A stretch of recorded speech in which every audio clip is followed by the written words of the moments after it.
starters, I'm Angelo Gomez. I'm OSU's Executive Director of Equity and Inclusion. And our office is one of the co-sponsors for this event, along with a number of university, community college, city, and community sponsors, including, I'm going to name them, the King Legacy Advisory Board, Corvallis, Lynn Bent Community College Department of Equity, Diversity, and Inclusion, Lynn Bent Employers Partnership for Diversity, and several offices from OSU, Office of Diversity and Community Engagement, OSU Division of Student Affairs, School of Language, Culture, and Society, the School of History, Philosophy, and Religion, and also providing support for two community organizations, Community Action for Racial Equity and Showing Up for Racial Justice.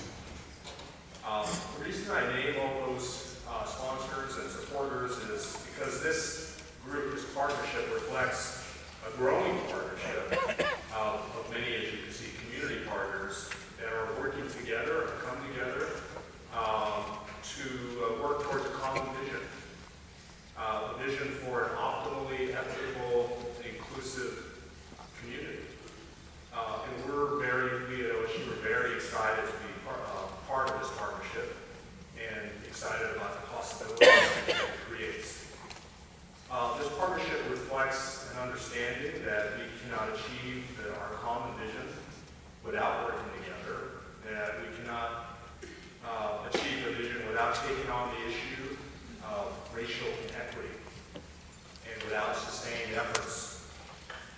The King Advisory Board of Corvallis plans to have this evening's event just be the first of similar presentations on this topic, on the general topic of creating and sustaining an equitable and inclusive community. So please watch for the next event that's presently being planned for January in conjunction with the MLK celebration. Tonight's invited guest, Tim Wise, is truly a thought leader on race and racial justice. He is described as among the most prominent anti-racist writers and activists in the United States and has been called the foremost white anti-racist intellectual in the nation. For over 20 years, he has spoken out against institutionalized racism. I visited Tim's website, and I really like this quote about him by scholar and philosopher Cornel West, who refers to Tim as, quote, a vanilla brother in the tradition of John Brown. Tim is a sought-after speaker. He has spoken to audiences in all 50 states, over 1,000 colleges and high school campuses, lectures widely throughout the United States and internationally. He's the author of 6 books, including his highly acclaimed memoir, White Like Me, Reflections on Race from a Privileged Son, as well as Dear White America, Letter to a New Minority, and Colorblind, The Rise of Post-Racial Politics and the Retreat from Racial Equity. His latest book, which was just published this month, is titled Under the Affluence, Shaming the Poor, Praising the Rich, and Sacrificing the Future of America. He's been featured in several documentaries, including White Like Me, Racism and White Privilege in America. He also appeared alongside legendary scholar and activist Angela Davis in the 2011 documentary Vocabulary of Change. Tim, in short, has worked tirelessly to impart to others awareness and knowledge about what we need to do to dismantle racial privilege in our institutions and to achieve greater equity generally. So I am sure that you will leave this evening's event with increased awareness and hopefully be stimulated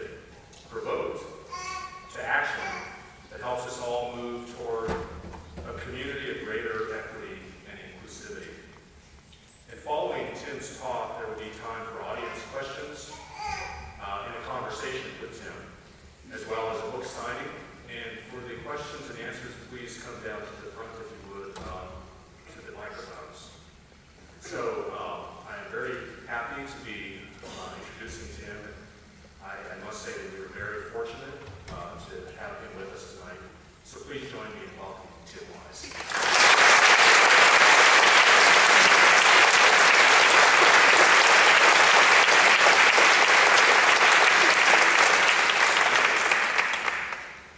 Thank you very much. It is wonderful to be here.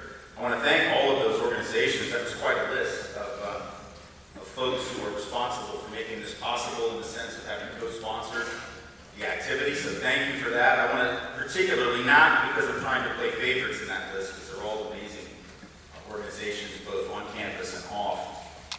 But I want to pay special credit, if you will, and draw your attention especially to the folks at Surge, Showing Up for Racial Justice, which is, for those who are not familiar with it, a national organization with, the last time I checked, going on about 40 different chapter branches, many of them on college campuses, many of them in communities, really of white folks who are trying to figure out what it means to be truly an ally and truly in solidarity with our brothers and sisters of color who are by necessity leading the struggle about and against racism and white supremacy. So I want to really encourage those of us in the room called White in This Society to really, if possible, connect with the folks at Surge, SURJ, Showing Up for Racial Justice, and figure out what it means for you individually and what it means for white folks in Corvallis more broadly and across this country to really show up for racial justice in solidarity with folks of color in this time where so much attention has been brought to bear on issues of racial justice and equity. And I applaud them for doing that both here in Corvallis and also across the country, and I'm proud to be affiliated and connected with them. So I just wanted to say that as a matter of course. I also, as a matter of both moral and practical obligation, want to be very clear, as I think this is part of the responsibility of being a white aspiring ally, working or trying to work in solidarity with people of color, to make sure that we understand that the really hard work around these issues that I'll be addressing tonight, I mean the day-to-day difficult work of fighting for racial justice, is not what you're about to see on this stage. Because frankly, for me as a white man to stand up and condemn white supremacy, though it may seem odd and it may seem brave, and some people suggest that, takes very little courage and it takes very little bravery compared to what people of color who stand up against that system every day as a matter of basic survival have to face. And so let us be very clear that until we are prepared as a people in this country to hear the truth that I intend to speak this evening, not from me, and not from those who look like me, not from those who are wrapped in this epidermal camouflage of whiteness, not those of us who have the luxury of being members of the dominant group, but until we are prepared to hear it from those who live it every day on the other side of that equation, that is to say folks of color in a system of white supremacy, we're not free. And so I'm very glad you're here. I'm honored that you're here. It is a privilege for me that you're here. And not just a white privilege, but like a real, general privilege, though.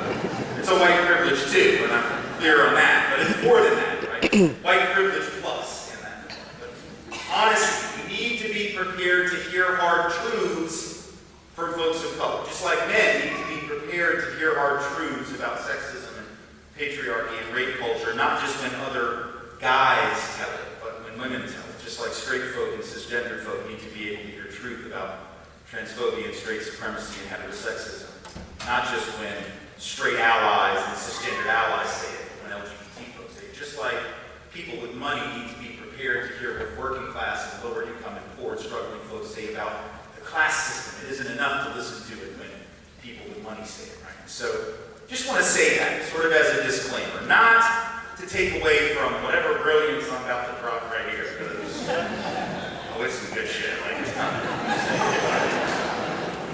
You just need to know the source of all that wisdom. I didn't come up with it on my own. I'm not that smart. I was taught very well by people of color. It's those people to whom I owe the most credit for whatever knowledge I'm able to share with you this evening. So having said all that, let's get to business. Like I said, it's good to be back. The first time I was here, I was actually sort of debating this with myself earlier today. This is what you do when you've been on the road for 20 years and you've been doing anti-racism work for 25. Like after a while, you don't remember. You know you were somewhere at some point, and you know you met some people. And sometimes you remember them, but you don't remember when you necessarily met them. So I was today, I'm like, was it 12 years ago? Was it 13 years ago? I feel after my first kid was born, but before our second kid was born, but I'm not totally sure. And sure enough, someone whose memory far better than my own says, oh yeah, no, it was 2000, you were about to have a kid. I'm like, exactly, that's so right. I totally didn't remember that, but okay, whatever you say. So it was 2000, it was 15 years ago, approximately, 2001 actually. And, or right there, guys. And that was the first time I was there. I've been back at least once since, perhaps twice, but it's good to be back, and it's interesting to come back to a place after 15 years, right? Because a lot happens in the stretch of a 15-year period. Right? A lot of things change, some for the better, some not. A lot of things remain the same. And when it comes to these subjects of race and racial inequality and racism in America, both of those things are true at the same time. Right? A lot of things have changed, and a lot of things remain unalterably and distressingly similar.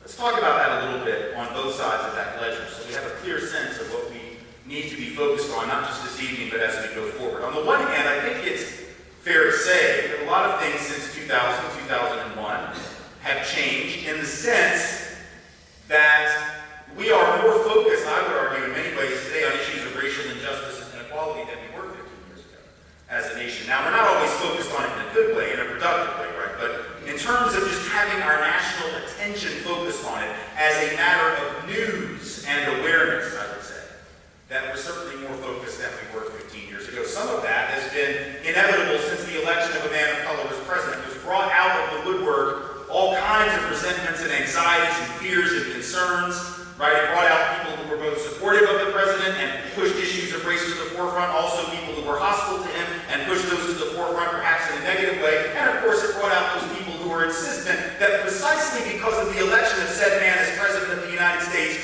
we don't have to have this conversation tonight.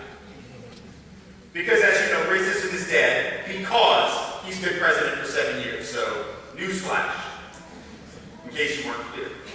And there are people who really still believe this. Not just like the day after he was elected, but 7 years later. Now, it just so happens the day after Barack Obama was elected president, I did get an email. I mean, I got a lot of emails. Lots of them were not happy. Some of them were okay happy. Some of them were pretty pissed off.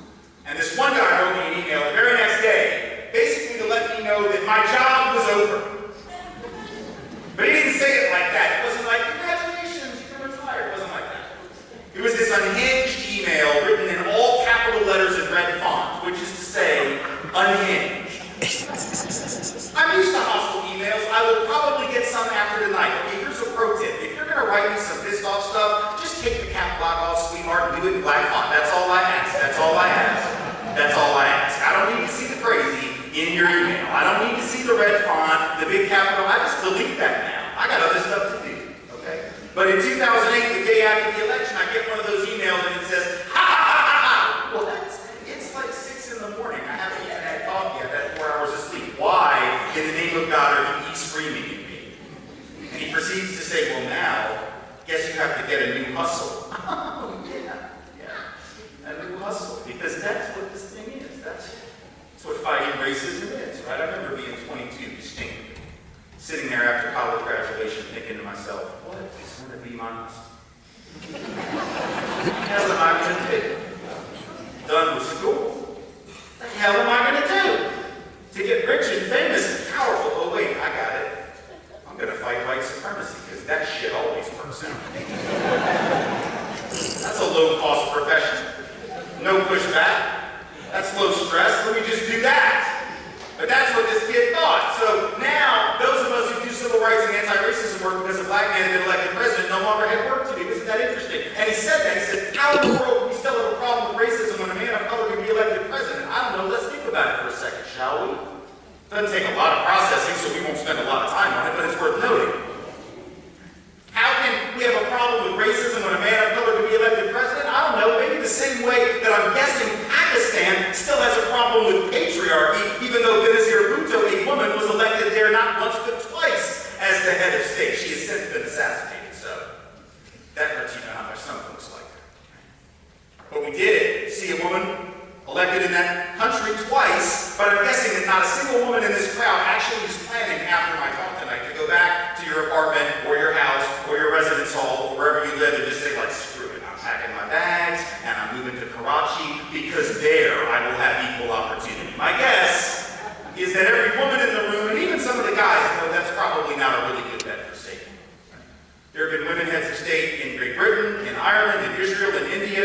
Pakistan and the Philippines, and I'm guessing that sexism, patriarchy, rape culture, all of those things remain a problem. So in other words, the elevation of an individual who comes from an otherwise marginalized group doesn't really tell us anything by necessity about the reality facing millions of other people from that group. It simply doesn't. And yet, even though we would understand that when it comes to issues of sex and gender in those countries I just mentioned, we apparently don't understand it in our own country when it comes to race.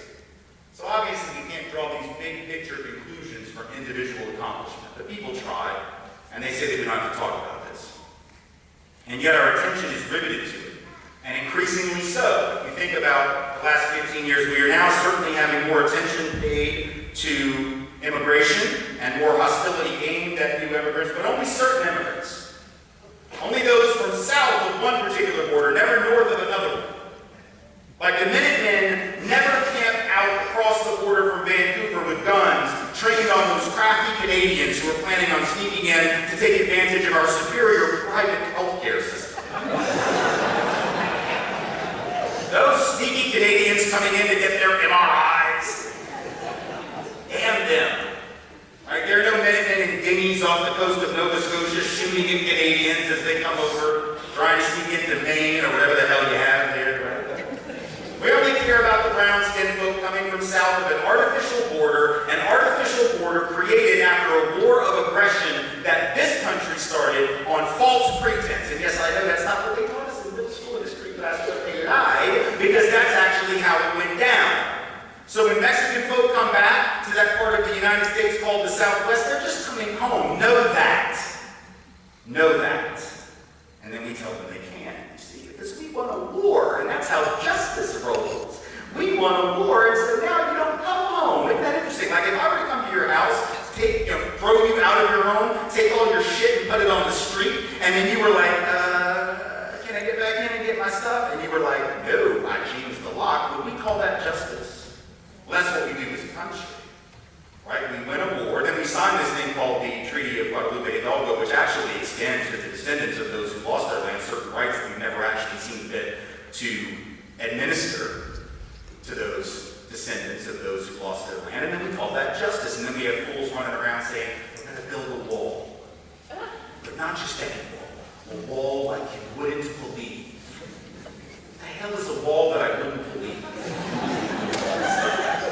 What does it even mean? He says this stuff all the time. Everything is like I wouldn't believe. I'm going to fight ISIS like you wouldn't believe. I'm going to take care of veterans like you wouldn't believe. I'm going to support the military like you wouldn't believe. I'm going to build a wall like you wouldn't believe. The only wall that I wouldn't believe is a wall made of butter. Is that what he's talking about? Is he going to build a wall out of butter? Because I totally do not believe that that will work. Like I think the butter will melt in the hot sun. It will totally not keep anyone out. What is he talking about? He says, and who can build a wall better than Trump? I don't know. Everybody? Trump has never built a wall. He builds casinos. He builds hotels. He builds office buildings. And let's be clear, he doesn't actually build shit. He has brown people do all that work for him.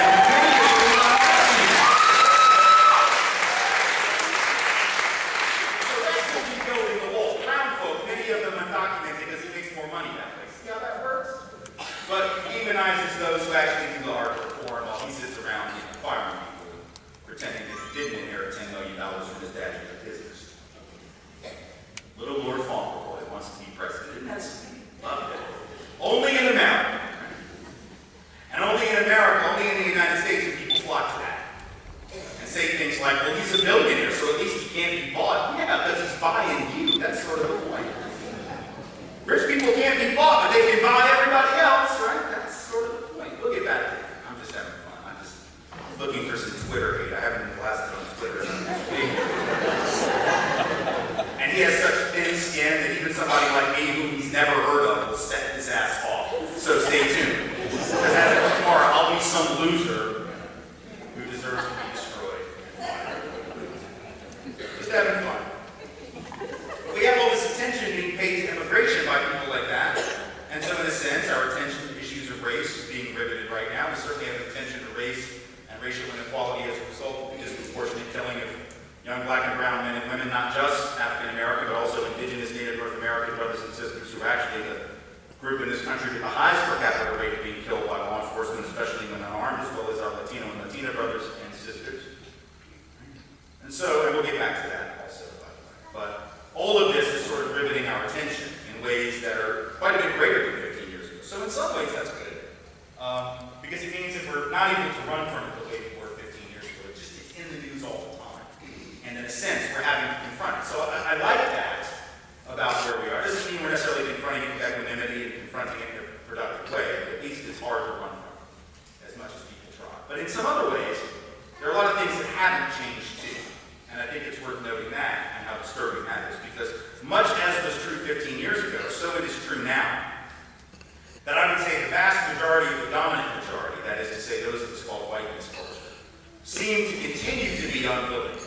to confront honestly the ongoing obstacles and barriers facing people of color in this country, we still appear by our words and deeds not to be committed yet to real equity and true democracy, and in fact afraid of the coming of multicultural democracy, as with the flyers you may have seen on the way in that were posted up by cowards who have not the courage to actually confront ideas openly, but like to put shit up on walls and then run. It said that even a discussion of diversity and multiculturalism is tantamount to calling for white genocide. You see the posters? They're out there. They must have run out their Kinko's budget in the white nationalist movement. Must suck, because they only have like 5 people. I feel sort of bad. Like I want to, we can take up like a Kickstarter for Nazis Kinko's fund, so they can run off more flyers and like 5 of them. Like what the hell? Like it's 25 cents a pop. You have like a $1.25 for flyers. What the hell? Like what kind of master race trick is that, man? Master race is supposed to have money. Master race ought to be able to print its own shit. Like why? I'm feeling bad for Nazis. That doesn't happen often. So take a picture because it won't happen again. But feeling sort of bad. They had 5 flyers and it says, oh well, that diversity is just a code for white genocide. Could we Google the definition of genocide just for the hell of it? Could somebody pull that up? It's so not what diversity is. Like, genocide requires some active sort of action, some actual attempt to destroy a people. And the idea that diversity does that, like that we're gonna tie white people down and keep them from having babies, and we're just gonna oppress them and put them in camps because we're talking about what is that? Except sort of the paranoid fever dream of people who've been so used to thinking of this country as theirs, that any change, right, any alteration of the demographic of the culture seems like the end of the world. It really tells you a lot about the mentality of entitlement, doesn't it? That people think this is our country. Right? Now, James Baldwin told us, not that any white nationalists would know it because they had never read Baldwin. Right? Most Americans haven't, not just white nationalists, unfortunately. Right? James Baldwin said this was never a white country. The only problem is white people have the luxury of believing that it was. It was never white. Right? But if you believe that it was, then all of a sudden you're having to share the designation of an American with people who don't look like you, have different cultural customs, maybe pray differently, come from different nationalities and ethnicities. It must seem like the end of the world when you convince yourself that you are a prototype of an American, even though there was no such thing ever. Even though not only were indigenous people here first on this continent, but even black folks were here before most of our European ancestors, marooned off the coast of South Carolina, dumped there by a Spanish fleet in the late 1500s before anybody stepped off the boat of the Mayflower or anywhere else in Jamestown. Before any of our people were here, black folks were here. And yet we believe it's ours because we believe we have the right to own it, and therefore any change or alteration is like the end of the world. So what does that tell us? Right? We've got a lot of work to do. Because the dominant majority still apparently has a profound misunderstanding, a misapprehension about these subjects that we're talking about, unwilling to believe and confront honestly the reality of white supremacy as the institutional force in our country.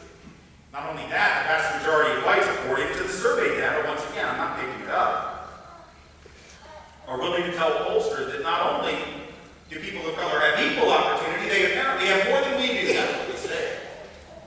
Oh yes, don't you know that, white people? Don't you know?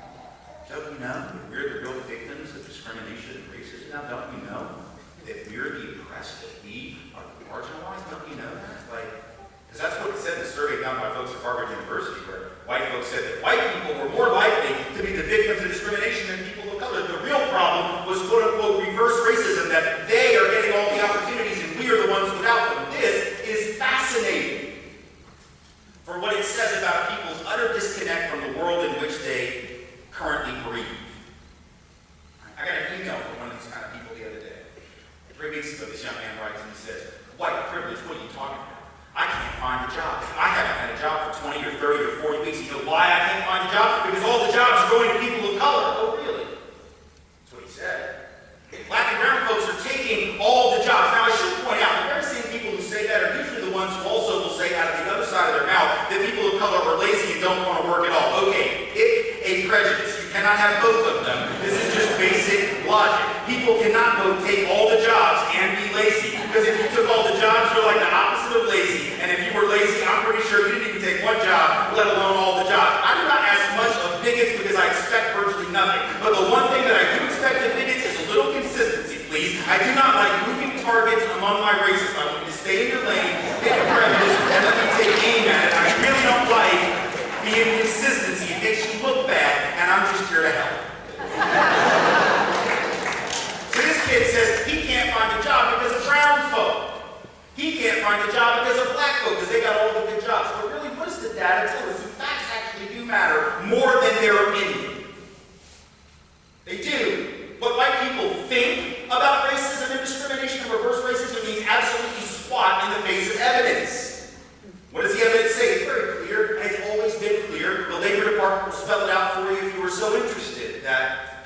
color even with the same degree as white people, same level of education, in the same department, same major, same field of study, significantly more likely to be out of work than their white counterparts. For African Americans between 22 and 27, that is to say recent college graduates, with a college degree, irrespective of major, twice as likely to be out of work, almost 2.5 times as likely to be out of work as their white counterparts.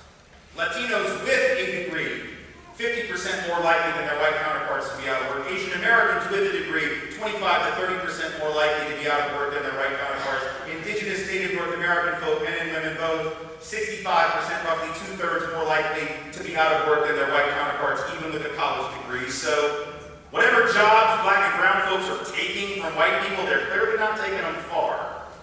They're taking them like a block, and then they're dropping them, because apparently they don't have them for very long. Right, so I'm not sure where these jobs are that people of color are taking. Maybe they're in Second Life, maybe they're on Minecraft, but they are not apparently in the real world where actual jobs are offered and obtained. But this young man is convinced. Now here's the thing. I feel for this kid, in spite of how obnoxious his email was, in spite of how ridiculous and racist some of his commentary was, I feel for him because if he's actually out of work, and assuming that he's not just lying all around, I'm going to give him the benefit of the doubt and say that he might very well be out of work. He might very well be struggling, but is that because of black folk? Is that because of Mexicans documented or not? Or is that about something else? Perhaps it's about an economy that is not run by black people, that is not run by brown people, that is run by rich people disproportionately white, an economy that does not provide jobs for everybody who wants one. Right now we have 1.5 to 2 people out of work for every job opening. We have 2.5 to 3 people out of work for every job opening above the poverty line. That's better than it was during the height of the recession when it was 8 to 1, 9 to 1, 10 to 1. People out of work for every job. 15 to 1 out of work for every job above poverty. So it's an improvement, but still, what does it mean? It means there aren't enough jobs for the people who want them. And the jobs that people have gotten since the recession pay 23% less than the jobs that were lost during the recession. That's the problem. Black folk didn't do that. Brown folk didn't do that. Poor people of all colors didn't do that. Rich white guys did. The same people who wrecked Wall Street. $12.5 trillion looted from the American economy. Not a black person in the bunch. Not a Mexican in the bunch. And not a poor person of any color in the bunch. That was rich white dudes with MBAs and high SAT scores who jacked $12.5 trillion of other people's money, 20% of the collective net worth of this country, but we're still more afraid of black folk on the street than we are rich white folk. It would take 5,000 years for black and brown street criminals to steal $12.5 trillion. Rich white dudes did it in 18 months. That's what power will get you. 18 months wiped out 1/5 of the net worth of the country, but we're not profiling them. We didn't lock any of them up. None of them do in time. You steal $100 worth of food stamps, you'll do 10 years. You steal $12.5 trillion worth of other people's money on Wall Street, you will get your bonus. And you will get bailed out because you're too big to fail and you're too big to jail and nobody seems to care. And nobody profiles. We're not profiling rich white men driving around in their Lexuses or Lexi, whatever the proper plural form of that is. Right? Pulling them alongside the road, telling them to get out, telling them they match the description of somebody who looted the economy. We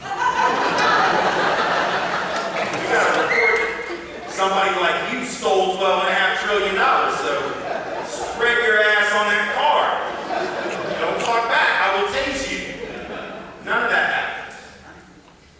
Right? That's what we reserve only for the non-dominant, for the marginalized group. So this young man may be out of work, and it may be that some brown person got his job somewhere, but you know, well, first of all, it's not his job, because he didn't have it yet, it's not his, that's how that works. And let's be clear. Like when people say they took my job, well, did you have it on Monday? Because if you didn't have it on Monday, and then they gave it to somebody else on Tuesday, that wasn't yours. See, that was their job from the start. Now, if you went in on Monday, and you worked like 8 hours, you come back Tuesday, and they're like, just kidding. Okay, then maybe you have a complaint, but that shit did not happen. That is not how that worked. You just never had the job to begin with. What happened is some business, some corporation took that job, shipped it to Sri Lanka, shipped it to Mexico, shipped it to Guatemala, shipped it to Honduras, right? Shipped it to Bangladesh because they could take advantage of folks, pay them lower wages, no labor unions, no occupational safety and health violation or rules, no civil rights regulations, right? So who are you mad at? You mad at the brown folks that ended up getting the job or the white folks that sent them there? So we're mad at the wrong people. This young man ought to be angry. We all ought to be angry. The problem right now is we're angry at the wrong folks. We're angry at the people at the bottom because it's a lot easier, isn't it, to be mad at the actual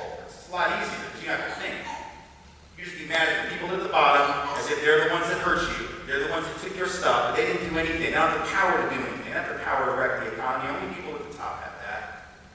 We don't want to talk about it, so we think we're the victims. We're the victims. Not of other white folks who happen to be wealthier than us, but we're the victims of brown people. We're the victims of people of color. This kid also said he couldn't get a scholarship for college. Oh, he couldn't get a scholarship because all the scholarship money went to black people. Really? That'll be a news flash to all the black people up in this room. Did y'all know you got all the scholarship money? That's pretty cool. You know that? Did you know there's not a dime available for anybody else because y'all also get all? That is fascinating.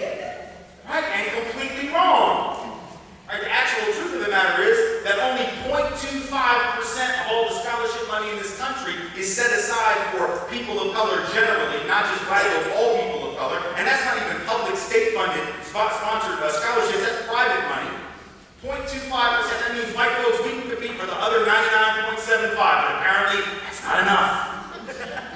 Apparently you lose that 1/4 of 1%, it's like, damn it, I'll never be able to afford college. Here's the deal, a lot of white folks can afford college, but it's not black folks once again, and it's not brown folk, it's not poor folk, it's not people of color, it's the folk who run elite institutions that have jacked the prices out of control, and the state lawmakers that have cut back on state funding and shifted the burden onto average working people and their families, thereby quadrupling the average debt that students graduate with now from the time that when I graduated.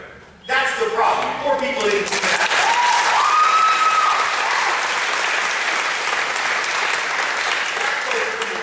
White people sitting in offices somewhere did that. Decided they would cut back on financial aid and shift it from grants to loans. That's what happened from the 1980s up until the present. When I graduated, the average student debt was about $9,000 a year. Now it's $36,000 a year.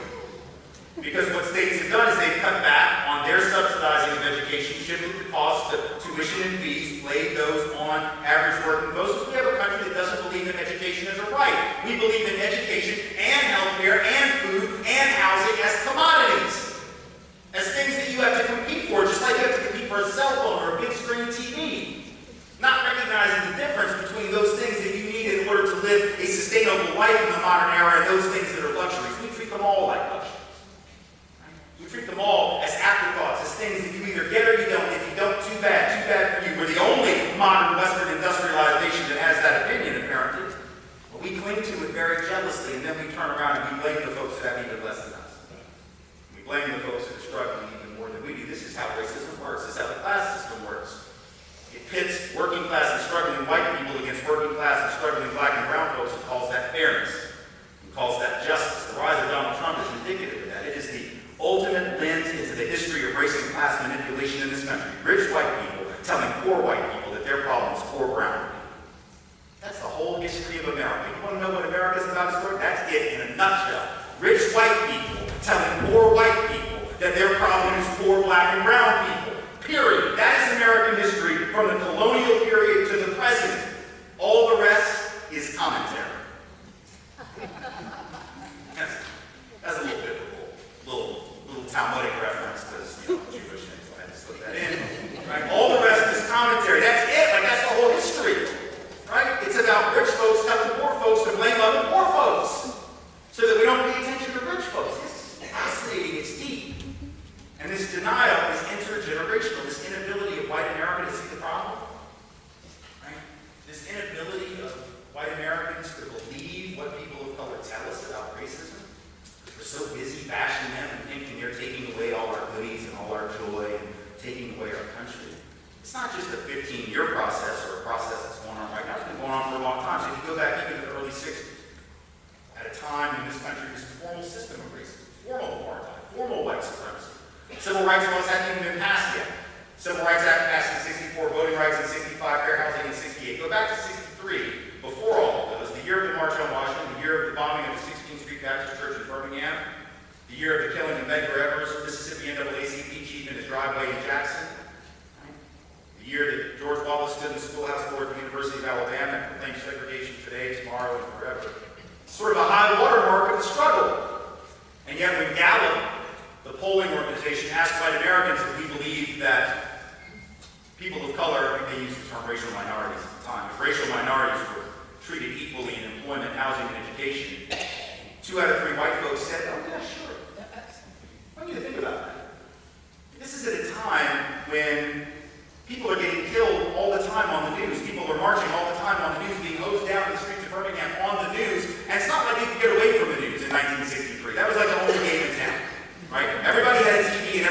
watching it. There was no internet, there were no video games, and there were only 3 television channels, and they all went off at midnight to the national anthem, and then it was static for 7 hours. Right? The folks old enough to remember that know what I'm talking about. Everybody else is like, what? Yeah, it was pretty bad. Like, 11 o'clock, you're like, man, go to sleep. No reason to stay up. So everybody was watching it because that was the only entertainment that you really had, was just watching that box, right? And so everybody knew what was happening, and yet apparently they didn't, because when Gallup asked the question, 2 out of 3 white folks didn't see it. In 1962, Gallup asked white folks, do you think black children have the same chance to get a good education as white children? Now, that's an obvious answer. In retrospect, 53 years later, the answer is hell no. But in 1962, when Gallup asked white folks that, almost 9 out of 10 said yes. 87% were like, oh, sure, everything's fine. Racism? What? Discrimination? Huh? What are you talking about? Right? Otherwise, decent people didn't see it. And I say that because I really do think most people are decent. I think most folks are good people. I really do. I think most people don't wake up wanting to hurt people. I think most people want to do right by each other. Right? And I think most white folks are good folks. Some people are shocked to hear that. They think I hate white people because I talk about whiteness. They don't understand the difference between whiteness and white people. Let me just clarify for you. I love me some white people. Absolutely love them. Really, no, I mean that. Like my wife, love her. White people, love her. Our 2 girls, totally white. That's what happens. My babies, they're usually white. Love them. My mom, love her. Nice white lady. Love her. Love her. My dad, we don't get along good. It's not because of the white thing. It's about some other shit. So, it's about some stuff I need therapy for. We don't have time, nor the money to process that. But it's not about the whiteness. It's not about whiteness. It's not about white people. It's about whiteness as a system of organization, as a system of political thought and behavior. It's about whiteness and white supremacy as institutional reality.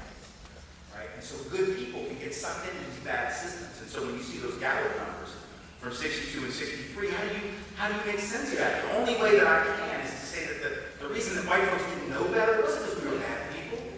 Right? It wasn't because we were horrible, evil, nasty, uncaring, unfeeling, brutish, maybe stupid.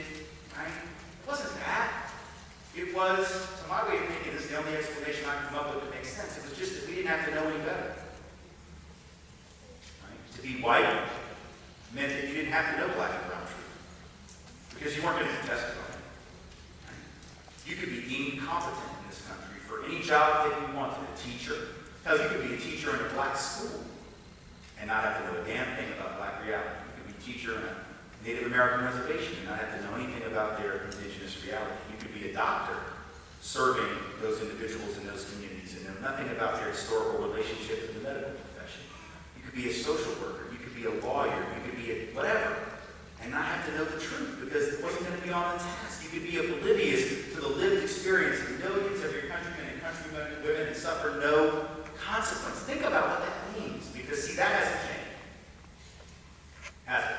Because I'd say that we as white folks still get to be ignorant to people of color's truth. We don't have to know it. It's nice when we do, I suppose, but we don't have to. It's still not on the test. Now, that privilege doesn't work in the reverse direction, does it? People of color, you all have the luxury of checking out to the stuff that my people think is important. I would say not. Right? If you're a person of color, you will learn white folks stuff. Because that's going to be on the test, by God. That's going to be the whole test, and nothing but the test. Right? Everything that's on a test that you ever took, I promise you, at some point a white person said, yep, you need to know that. Right? Because that's what's going to be on there. So you're going to have to learn white literature, white theater, white poetry, white art. I know, we don't call it that. That's sort of the point. When your stuff is considered normal and normative, you don't have to racially designate its origin.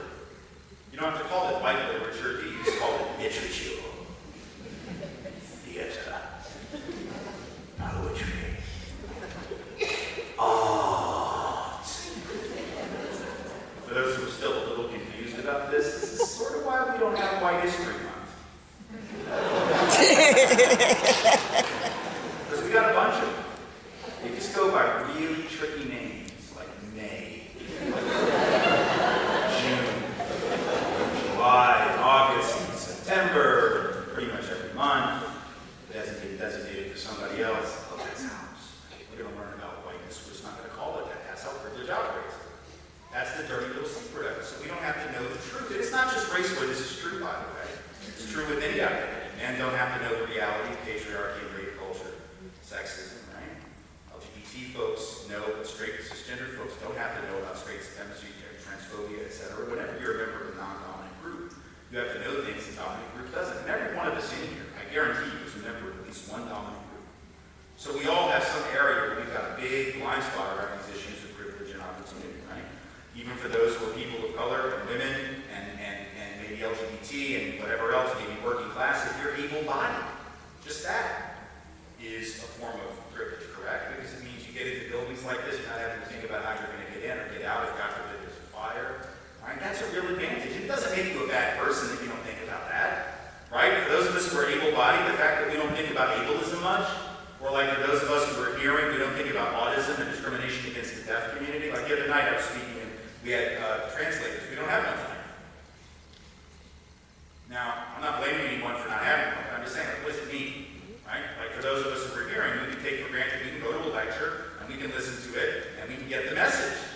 But if there are deaf folks on this campus who might want to come to the lecture and get the message, they're going to have a hell of a time doing that, aren't they? And that's a privilege to not have to sweat that, to not have to think about that. Doesn't make us bad people. Doesn't mean that we're intentionally, engaged in ableism or autism as systems of oppression. It just means it's really easy to miss the stuff that you don't have to think about.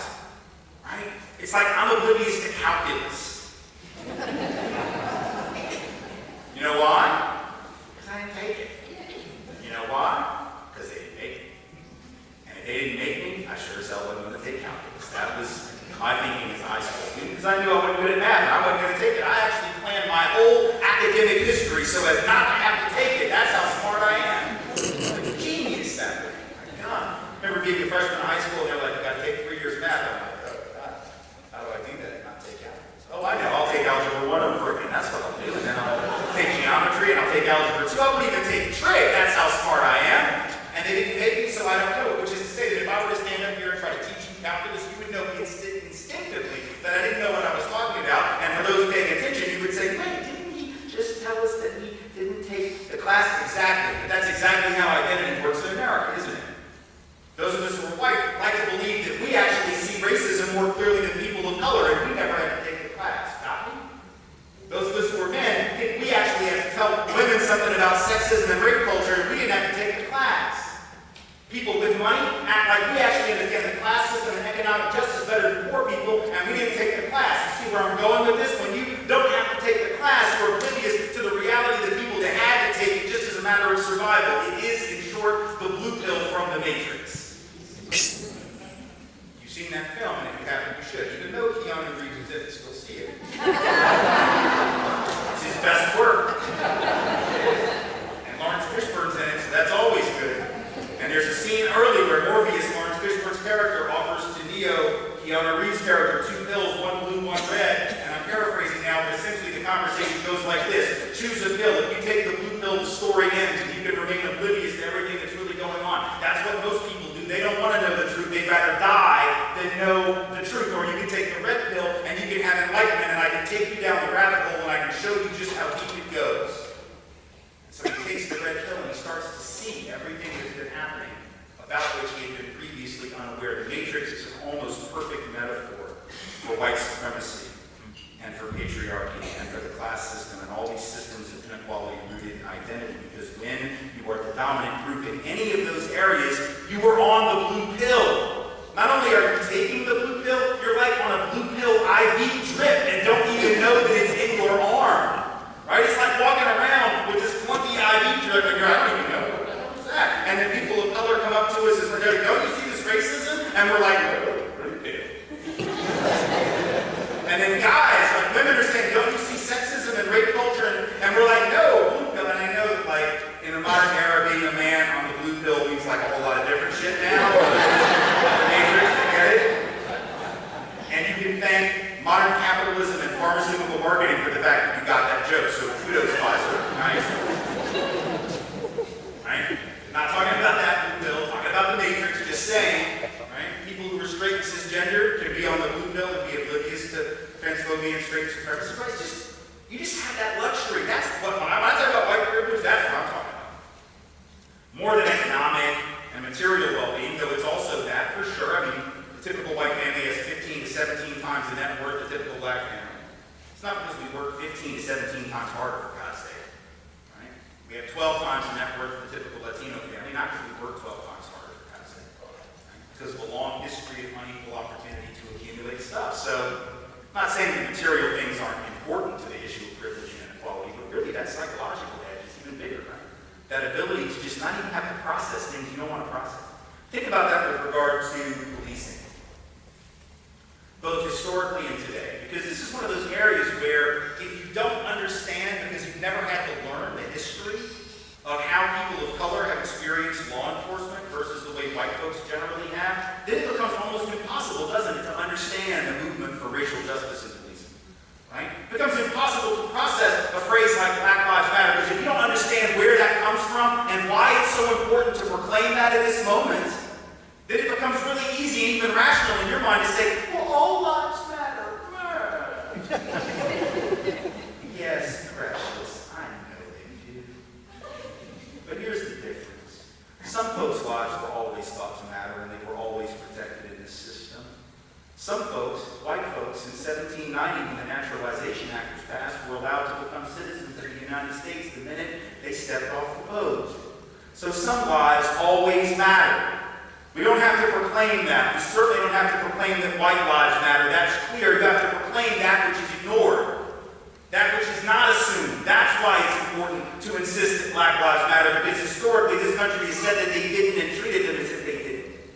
And to say all lives matter is like, I mean, think about this, like go back to like 1970 when black is beautiful was the phrase, right? That was the big phrase at the time, because you had black folks that were trying to reclaim beauty standards that they've cut out of that. They've been cut out of fashion and cut out of beauty standards, and it was sort of this assumption that beauty was white and looked a certain way. And black folks were like, no, my God, we're going to claim our beauty. We're going to claim our attractiveness. We're going to insist that black is beautiful. The equivalent of all lives matter would be somebody running into the middle of that and being like, look, we're all beautiful in our own way. Shut up. Or it'd be like 1984-85 when the AIDS HIV crisis really blew up.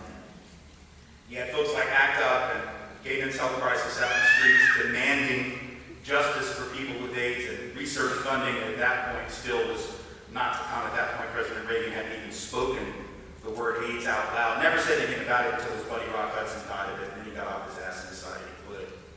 Right? So here you had these folks with AIDS and their allies and people working in solidarity out there basically demanding what? People with AIDS lives matter. Would it make any sense for someone to rush into the middle of one of those demonstrations and say, but pancreatic cancer kills people too?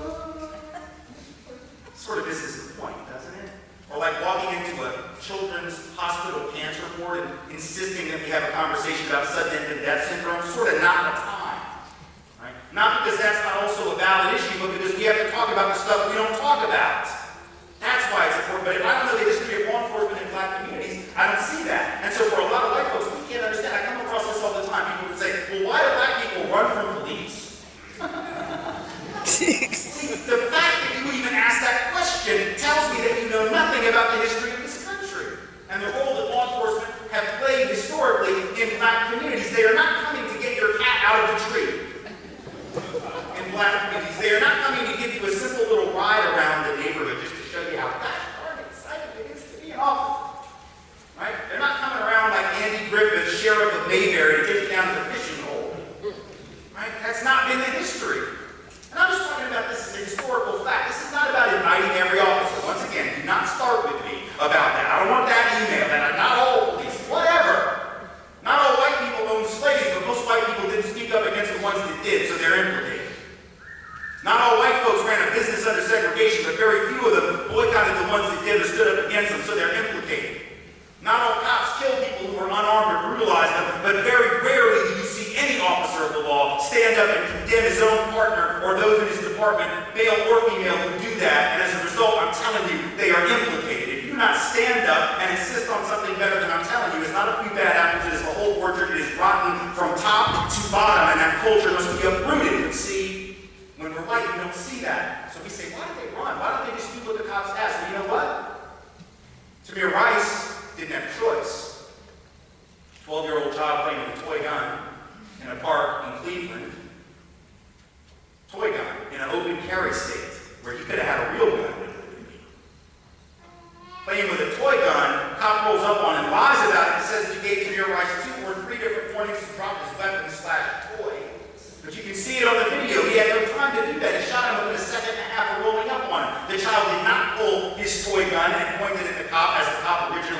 did not reach for his waistband, as the cop originally said. It's right there on the video, and yet, that cop has not been indicted in 2 independent, quote-unquote, investigations just this week, essentially cleared the officer of any wrongdoing. Eric Garner didn't do anything to that cop in Staten